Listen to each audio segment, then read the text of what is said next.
matérias de processo civil são extensas, eu vou continuar, mas eu não vou continuar na ordem.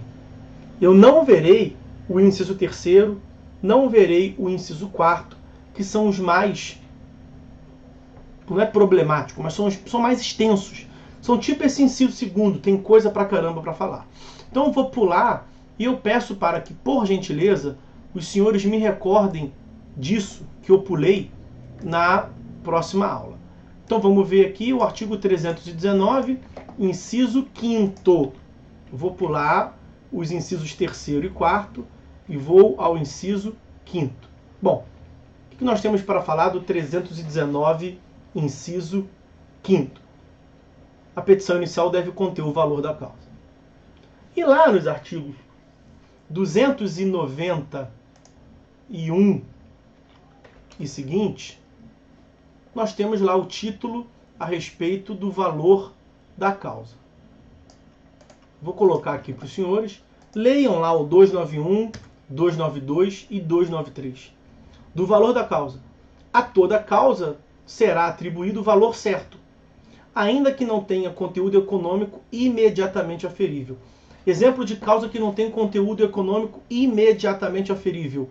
Ação de interdição.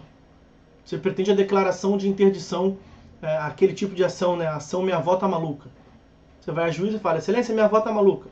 Tem que interditá-la. Qual é o valor do louco no mercado? Qual é a cotação do louco no mercado? Não tem. Então não tem um valor econômico aferível imediatamente. Você atribui mesmo assim o valor. Você chuta um valor. E claro que a pessoa bota o menor valor possível.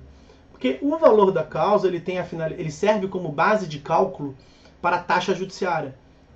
Então uma das finalidades de indicação do valor da causa, e volto a dizer, o valor da causa ele é o valor economicamente buscado. Tanto que o 292, e eu vou só colocar aqui para os senhores o 292, depois vocês deem uma lida nele, ele tem um tipo que uma tabela de como se calcular o valor da causa. Então, se tem um valor, você vai a juízo pedindo uma indenização de 50 mil reais. Qual é o valor da causa? 50 mil reais. É o conteúdo econômico que você busca com a jurisdição. A taxa judiciária é calculada em cima desse valor. Ok? Então, tem essa importância de definição de taxa judiciária. Tem também, ela serve também de base de cálculo, o valor da causa, para algumas multas que são aplicadas, litigância de má-fé. Em algumas situações, ela serve como base de cálculo também para os honorários sucumbenciais, que serão fixados, tá? Então, você deve indicar o valor da causa, artigo 319, inciso 5º, e esse valor da causa tem como finalidade servir de base de cálculo em algumas situações. Eu chamo a atenção aqui ao inciso 5º do 292 inciso 5º, que é uma mudança importante que teve no ordenamento jurídico, a necessidade de que o dano moral seja quantificado, seja definido o valor pretendido a título de dano moral, que em geral as pessoas vão ao juízo, e os juízes continuam bem benevolentes com isso, fazem vista grossa, a pessoa vai ao juízo e pede dano moral que o juiz vai fixar. Não pode mais. Quando a pessoa pede dano moral, uma reparação de um dano que ela sofreu no seu direito de personalidade, nos seus atributos intrínsecos da personalidade, só ela, autor, que pode definir a extensão do dano. Então, chama a atenção do 292, inciso 5º. O restante, vocês deem uma olhadinha aí, não tem dificuldade nenhuma. Vamos voltar ao 319, agora tratando do 319, inciso 6º. E vai ficar faltando só o 7º, que na verdade nós já vimos. Então eu tenho aí 5 minutinhos para cada um deles. 319, inciso 6º. A petição inicial indicará as provas com que o autor pretende demonstrar a verdade dos fatos alegados. Então, a indicação das provas. Acontece que, em muitos dos casos, vem um parágrafo que vem assim, ó, protesta... Não vou escrever não, vou só falar. Um parágrafo que a parte escreve, protesta pela produção de todas as provas em direito admissível. Por que é isso, na verdade? É muito comum nas petições ter esse parágrafo ali no final da petição. Eu quero produzir todas as provas que eu puder produzir. Isso é água com açúcar, né? Isso não quer dizer nada, não significa nada. Isso é um tremendo de um teatro um faz de conta, é um finge que me engana, um finge que acredito, porque você finge que engana mesmo, que você cumpriu a lei. E o juiz finge que acredita. Ele prossegue o processo. Porque, na verdade, esse não é o momento ainda para a indicação. A lei está te estimulando a você indicar as provas que você já sabe que vai ter que produzir. Só que as provas que serão produzidas, não tem como você saber, como autor, quando você faz a sua petição inicial, quais provas você vai ter que produzir. E aí, porque nós vamos ver no momento próprio, quando da instrução probatória, que nós temos o artigo 374, além de outros, que determina que não precisa de prova os fatos notórios. Esse não interessa tanto aqui não. Não depende de prova o fato afirmado por uma parte confessada pela outra parte. Como é que você sabe, como autor, o que você vai falar e o réu vai confessar ou não? Então você tem que ver a contestação dele. Inciso 3º. Não depende de prova o fato admitido no processo como incontroverso. Não depende de prova o fato em cujo favor milita a presunção legal de existência de veracidade. E a lei vai dizer, nós vamos estudar isso aqui quando dá contestação, que se o réu não impugna aquilo que você falou, aquilo se torna, o que você falou, as suas afirmações, se tornam presumivelmente verdadeiras. Está previsto no artigo 300... Agora me fugiu, mas eu vou achar aqui. 341. 341 é o ônus da impugnação especificado. O 344 vai dizer, por sua vez, que a revelia, que é a ausência de contestação, a revelia, ela gera a presunção de veracidade. Então, veja, depender da postura do réu na contestação, você não terá que produzir prova. Como é que na petição inicial você vai saber? Você não tem bola de cristal. Você não vai saber o que o réu vai dizer na contestação. Se ele vai contestar, se ele não vai contestar. Se ele contestando, ele vai fazer uma boa contestação ou não. Se ele vai confessar alguma coisa ou não. Então, veja, não é um momento exatamente propício para a definição e a indicação das provas. Por isso que lá na frente, depois que o autor falou, depois que o réu falou, depois que, se for o caso, o autor falou sobre o que o réu falou, nós veremos de cada uma dessas hipóteses. Lá na frente, o juiz despacha assim: manifestem-se as partes sobre as provas que pretendem produzir. Porque lá na frente é um momento próprio.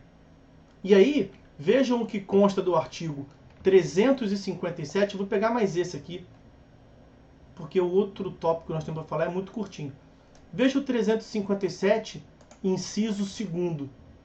Estou colocando aqui para vocês. Nós temos uma decisão lá na frente no processo, que é a decisão de organização desse artigo 357. E o que o juiz organiza? Olha o inciso 2º. O juiz delimita as questões de fato sobre as quais recairá a atividade probatória e especifica os meios de prova admitidos. Então, antes dessa decisão, o juiz profere aquele despacho, partes, quais provas querem produzir. E as partes vão falar. Ali é o momento certo. Do meio para o final do processo, as partes definem quais provas querem produzir. E o juiz vai determinar quais provas serão produzidas dali em diante. Ok? Então, esse artigo 319, inciso 6º, ele não é um requisito stricto sensu. Ele não é um requisito no sentido da palavra. Por quê?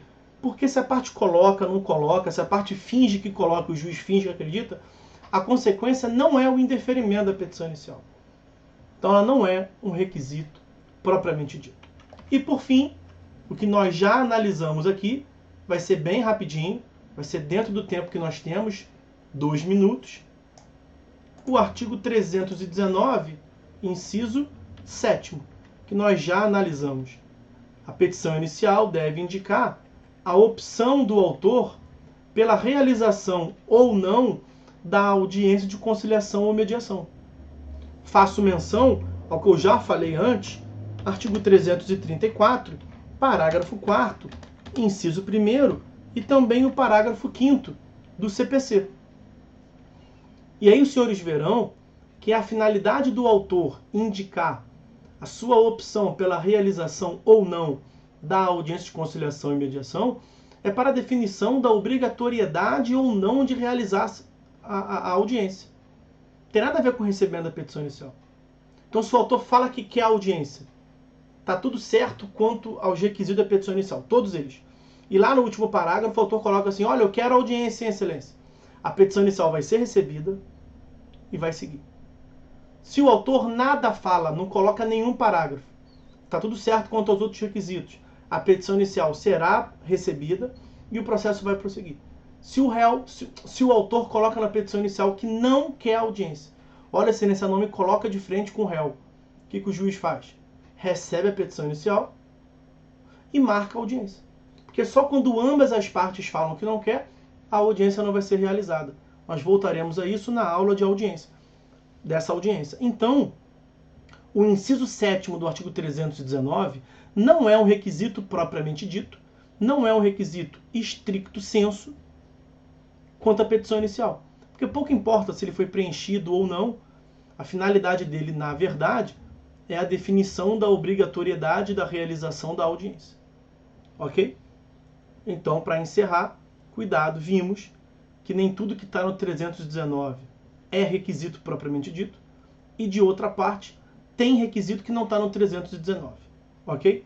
E me lembrem, por favor, no próximo encontro, que nós temos que tratar do artigo 319, nos incisos 3º e 4º, respectivamente, causa de pedir e pedido. Beleza? Eu pulei aqui para tratar e para ser mais produtiva a aula. Falta tratar desses tópicos que são importantíssimos. Ok? Eu vou encerrar agora.